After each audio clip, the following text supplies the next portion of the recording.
Your Excellency President Samia Hassan, President of the United Republic of Tanzania, Their Excellencies, the heads of state who are here, the Right Honorable Secretary General, the Honorable Ministers, and ladies and gentlemen. I have written something here in handwriting. It is not yet typed, but it will be typed. We are here to celebrate the 25 years of the revived East African community. This is good, and I congratulate the East Africans for achieving this.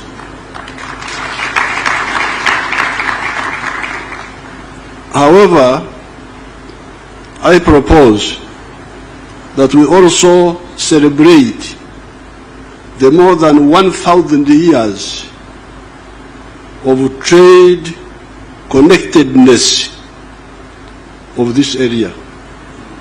Because when we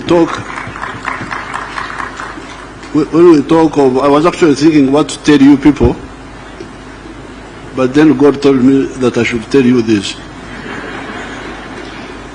Because when you say East African Community, 1999, but we have been here for more than 1,000 years. So I would like you, the leaders, the intellectuals, to really broaden your thinking.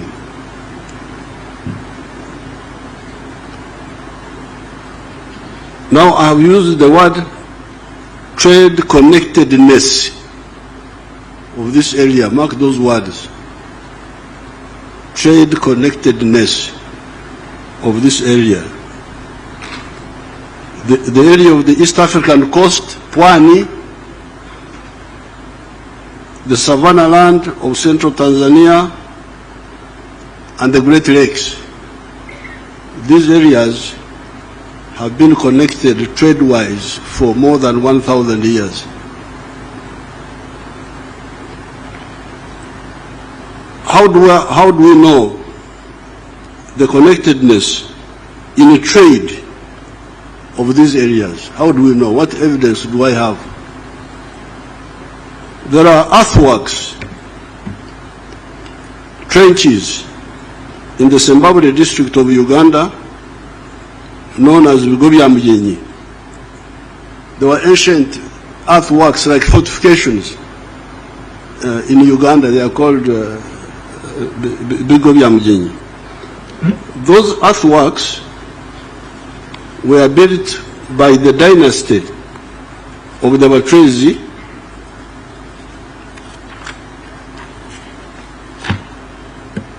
that had united a big chunk of that area for a number of centuries. There was a dynasty which united our area there for a number of centuries. The archaeologists did some excavations and found Nkwanzi. Nkwanzi in our local language, in Swahili I think you would say ushanga. Nadhani mnaziita ushanga. Ushanga meaning glass beads. Glass beads. They found cattle bones and engusio. Engusio are the broken pottery pieces of broken clay pots. There are also nearby mounds of ancient cow dung, what we call a mungu in our language, the ancient cow dung heaps. The archaeological items thus recovered were dated to have been used between 900 AD and 1350 AD. These glass beads were being used 900 AD up to 1350 AD. Among those items were the glass beads already talked about. Where had these come from at that time? Where did the ushanga come from? To go 1,000 miles to Uganda. They were not being manufactured in Uganda or anywhere nearby. They came from Mesopotamia, present-day Iraq, through Pwani coast, Ugogo Dodoma area, Unyamwezi, that is Tabora area, Usukuma, Mwanza, Buzinza huko mbele huko baada ya Mwanza, Karagwe, and eventually to Uganda. Therefore, there is no doubt that more than 1,000 years ago, this area was a connected trade area, CTA. Can we introduce that? Because you like to use, you like abbreviations. PTA, I don't know what, I don't know. So I have given you now a new one. CTA, Connected Trade Area.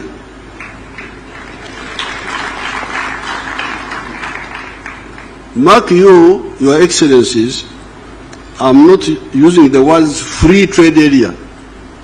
I will come to that also. FTA. This was not an FTA, it was not a free trade area, but it was a connected trade area. This is because it was not yet a free trade area, it was not an FTA. This is because some of the greedy chiefs along the trade routes were extorting what they were calling hongo. Hongo, I knew hongo to be like bribery, but when I read the literature, it seems as if they were talking about customs, about taxes. When I say hongo, you can, of course here I'm being guided by Huntington Speak and Stanley. They are the ones who wrote about this, so I don't know, they were using the word hongo. Hongo meaning like tax, or for him they wrote hongo. Hongo, they say hongo, but what they meant was tax. So these chiefs, some of them were extorting a lot of money from the traders, excessively taxing the traders. There was a notorious chief in Buzinza, known as what I came to understand as Ruswarura. When you read, I think it is Speak, understand, they write Saurora, but they were mispronouncing the name.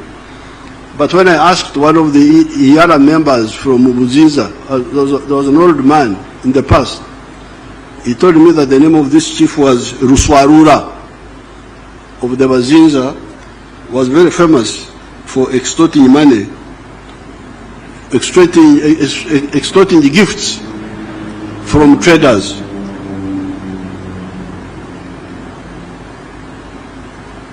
The other European travelers had written his name as Uswarora or something like that.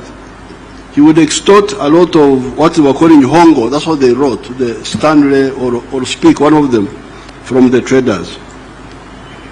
But then there was the giant and the gentle Rumanyika of Karagwe, who would, on the other hand, give a lot of gifts and assist travelers.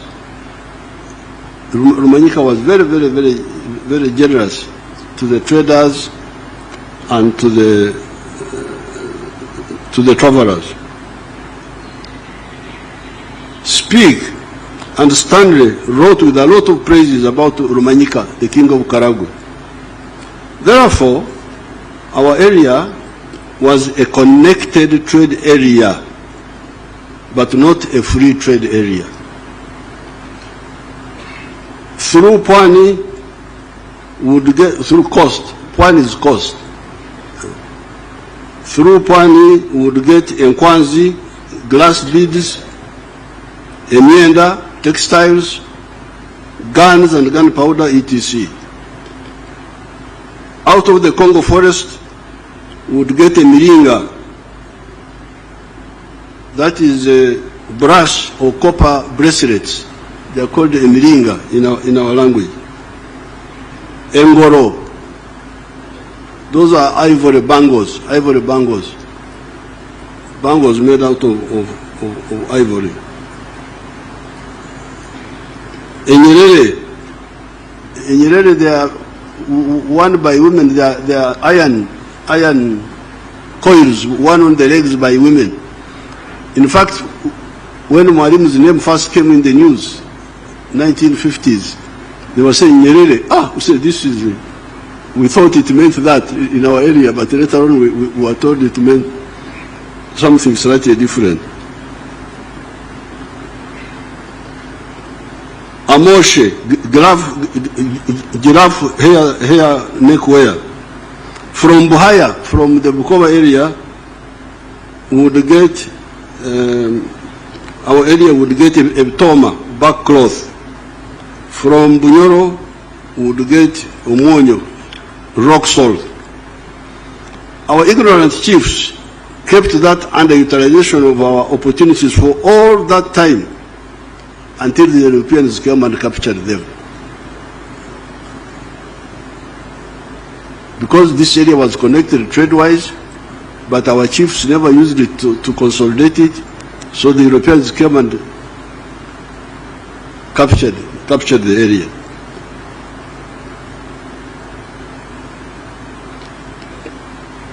Now the Europeans first came to the East African coast in the persons of Vasco da Gama in 1498. Then they disconnected our connected trade area when they colonized the region and fragmented it among the English, Kenya and Uganda, the Germans, Tanganyika, Rwanda and Burundi, Belgians, Congo, the British and the Egyptians, South Sudan. So when these foreigners came, because of our internal weaknesses, now what was a CTA became a DTA, a disconnected trade area.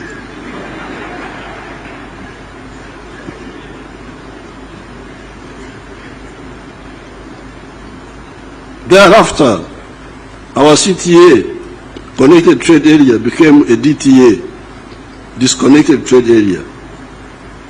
This was the fault of the chiefs. This definitely was the fault of our chiefs. Vasco da Gama came here in 1498. That is when the first white man came to the East African coast, signaling a possible new danger to us. That's how they were called Wazungu.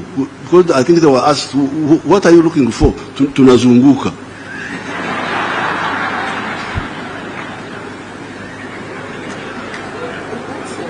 They just said they are going around. They were going around.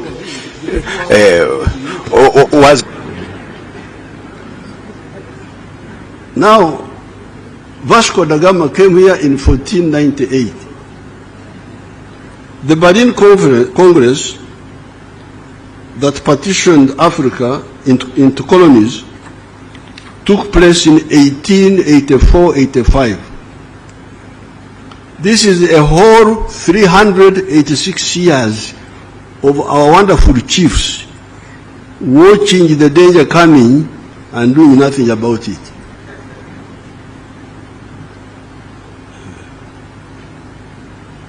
This is just the history.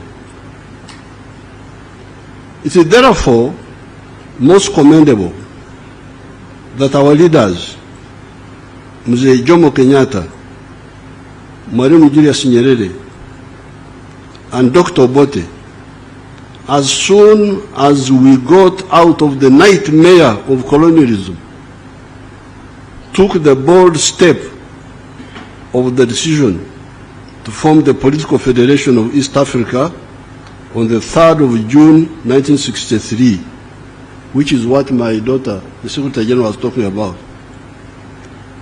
I have already given Her Excellency that picture, and I have also given to His Excellency Ruto They already, I've given all the president, even President Kagame, I gave him the picture, that picture of the 3rd of June, 1963.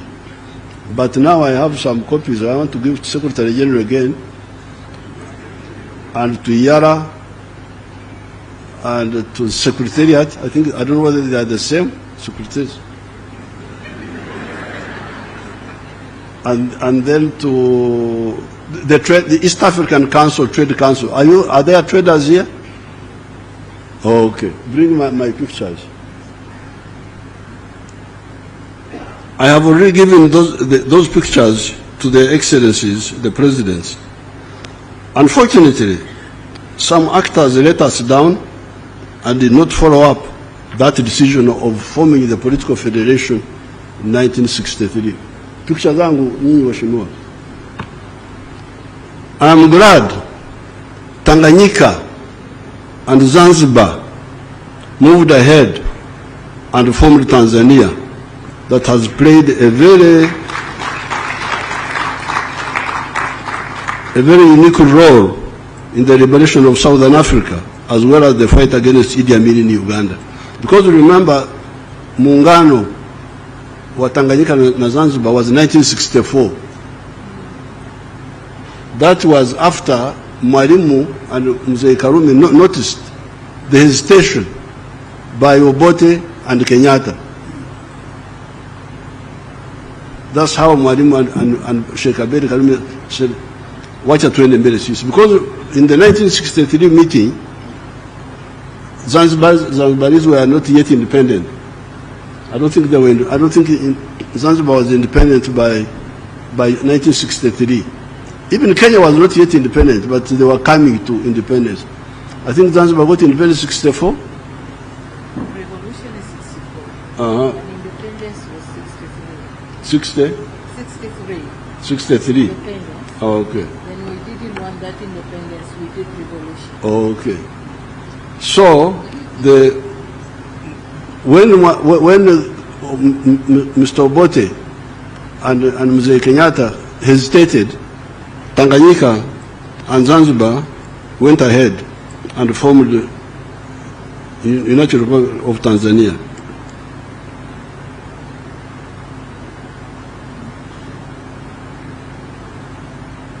As I said in Soroti the other day, we were in Soroti on another occasion, if that decision had been implemented, the one of 1963, there would have been no problem of Idi Amin in Uganda. Possibly the problems of Rwanda and Burundi could have been solved earlier and with less loss of blood, of life. The Federation of East Africa would have found it easier to deal with the problems of South Sudan and Somalia. We need to remind ourselves that when we had a connected trade area in this area, there was no country called United States of America. When we had the connected trade area here, when I could trade from coast to Uganda, there was no United States of America.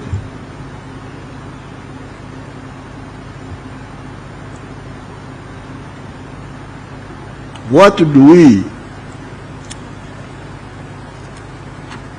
we say about these ancient societies of ours sitting around for the last 600 years and watching foreigners taking slaves from Africa, building strength until they were strong enough to either to enter the interior of Africa and colonize it?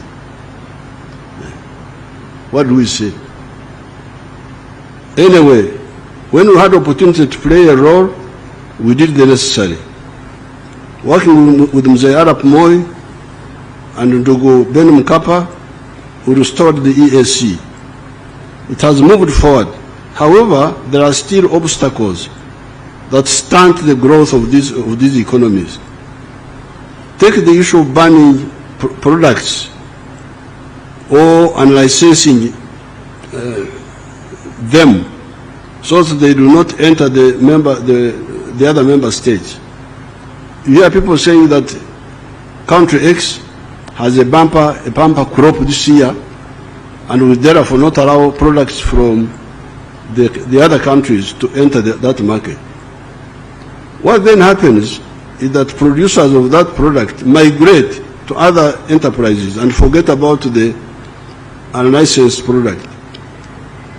2 years down the road, you hear that there is a shortage in the same country X, and they want to buy the product. By that time, the product is no longer being produced in the country that was blocked. Even if Uganda is producing a lot of maize, for instance, we have never banned maize products from other East African countries. If we are producing maize, if we have a bumper crop, let other maize also come, and the Ugandans buy whatever is cheaper or better. Instead of saying, this year come, next year don't come, then what happens? I leave that business and do something else if there is no sufficient market. We have a lot of milk products. However, we have never banned milk products from other countries. The Ugandans, some of the Ugandans there, wanted me to ban Tanzanian rice. That mpunga wa Tanzania unaua walimaji wa mpunga wa Uganda. I said, if they are dying, they are dying easily. So if they are dying, let them die and we get more fit rice growers from Tanzania. I could not agree because, you see, there are 4 mistakes there. Number one, I am forcing Ugandans to buy more expensive rice of the inefficient Ugandan rice growers. That's mistake number one. Number two, I am undermining the Tanzanian rice grower, because if he's efficient, we should all encourage him so that he grows. But if we deny him the market by administrative means, then we are undermining him. Number three, I am also kulemaza. Kulemaza is our local word meaning to cripple my own rice growers. Because if you give them this artificial protection, they will never be efficient. Let them be efficient and compete with the Tanzanians. Why do you protect the inefficient? But number four, then if I ban Tanzanian rice, Tanzania italipiza kisasi, ban also something from me. Come on, I can't be part of that historical mistake. So I said no. If you can't compete with rice, leave rice and do rice in chakula ya Wahindi na Wachina na watu wengine. Lima muhogo, which you can do better.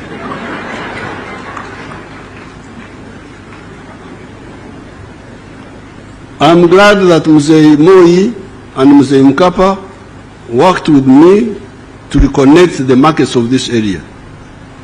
Besides, we went beyond the mere re-establishment of the CTA, Connected Trading Area, and we created what is supposed to be a free trade area that also aims at political integration by creating the Federation of East Africa. I salute our brothers of Rwanda, Burundi, Congo, DRC, South Sudan, and Somalia for joining the EAC and therefore reconnecting the old CTA. You remember we had a CTA 1,000 years ago, Connected Trade Area, which had been disconnected by the Belgians and the Germans and all those people who came in because of our weaknesses. So now, the former CTA is now fully assembled. But it's now more than a CTA, it is now an FTA, a free trade area. We have gone up. Let us now consolidate and move forward together. We, the Pan-Africanists, insist on the economic integration of the whole continent of Africa, and in some cases, the political integration of some parts of Africa, such as East Africa, because of the 3 historic missions we distilled from the beginning. These are prosperity for African people through creating an integrated market that is large enough to buy sustainably goods and services produced or provided by the African wealth creators and workers. You see, when we talk of integration, it's not an emotional thing. It's not that I want to be with the Kenyans, I want to be with the Tanzanians, I'm dying to be with this one. No. You need it for your wealth creators.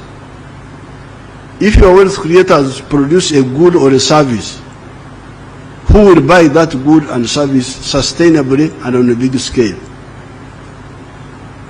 The good thing is that Africans are asleep. Kulala naye ni vizuri. Because when you are asleep, you don't know where the danger is. A snake can enter your house and kill you, and you will die peacefully because you don't know. But when you wake up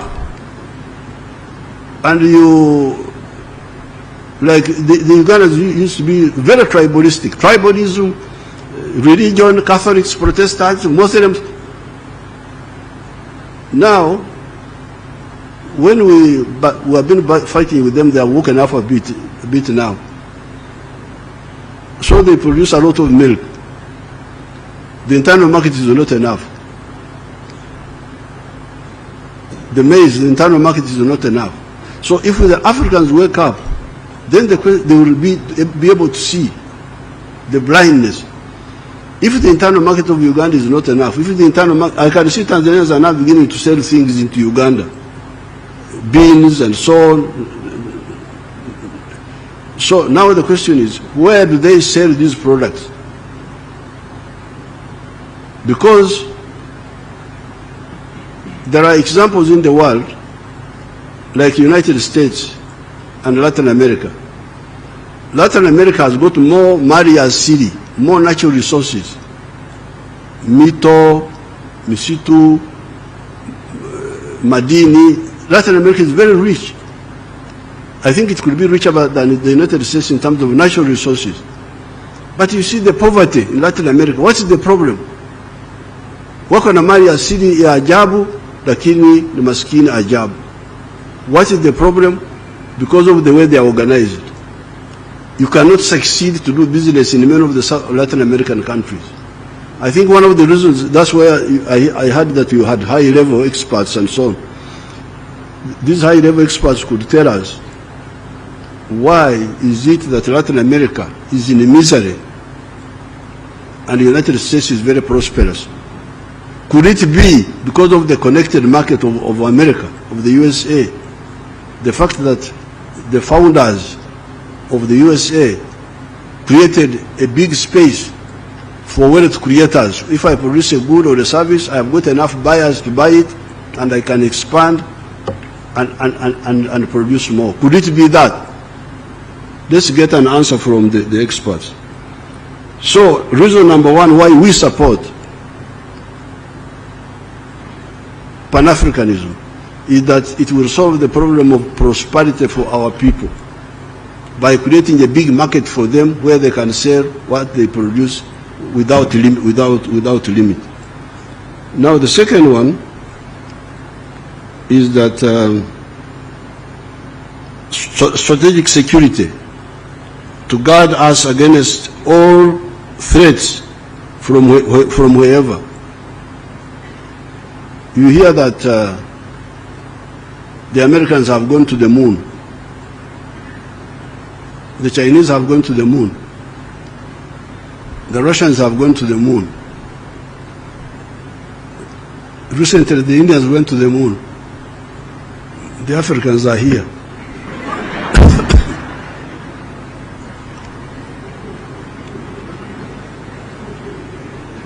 and they are not bothered. So, are we going to be like the chiefs? Because you remember the chiefs. You remember the chiefs. When Vasco da Gama came and passed years, anazunguka. And they couldn't see the danger and wake up and unite us. So people are going to, what are they going to do at the moon? Sisi tuko hapa tu.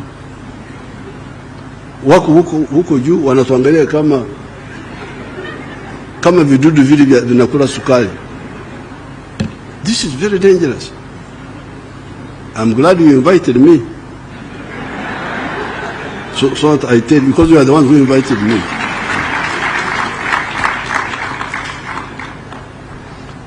So, integration is about the 2 points. Prosperity for our people. Where would this prosperity come from? Ustawi wa jamii unatokana na omba, begging. Because if that, you hold it, you are strong. This is the one I'm giving you. This is Mwalimu Obote, Mzee Kenyatta na wengine. Federation this year. This was 1963.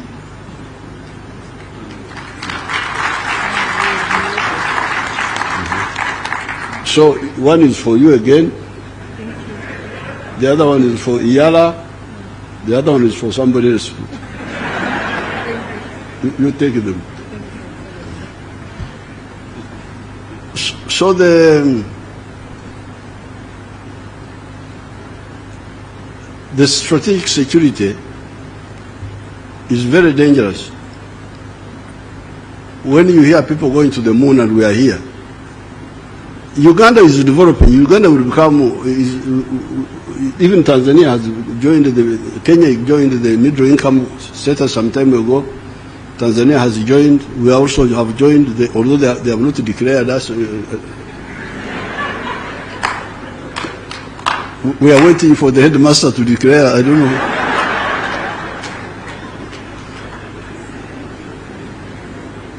But we are developing. But even if we develop, even if Uganda becomes a first world country, can we afford to go to the moon?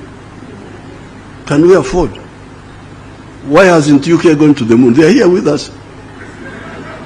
UK, France, wako hapa na sisi. Wahindi wamekwenda kwenye mwezi, wamekuja, lakini the other fellows are here with us.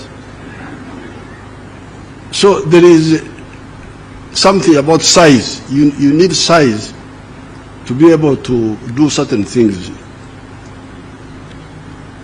And in order to achieve this, so the first, why we insist on Pan-Africanism, number one, prosperity for our people. But number two, strategic security, to be able to guard ourselves against all these adventurers. And using the undugu that God gave us. We are lucky. All these people we are talking about are either similar or the same. And in the case of East Africa, we have got even Swahili, which is a common language. The other day, I gave a speech briefly elaborating on each of these in Soroti, not to mention the many other documents in which I have discussed these issues. My speech in Soroti is annexed to this short statement. They will type it. What I want to highlight on this occasion is the question: why should this ancient connected trade area of more than 1,000 years of similar or linked people be lagging behind countries that do not even exist when this CTA was 1,600 years old? Because by the time the Karambas went to America, 1492, our CTA had been here for 600 years or more. Our connected trade area, this area we are talking about. The Kenya side, the connection was not so much because of the Maasai. The Maasai were stopping trade from the coast. But here, we had this ancient connectivity. Maybe the other question would be, who would lose if this ancient land of our peoples that has been connected trade-wise for more than 1,000 years was to integrate family, both economically and even politically? I thank everybody.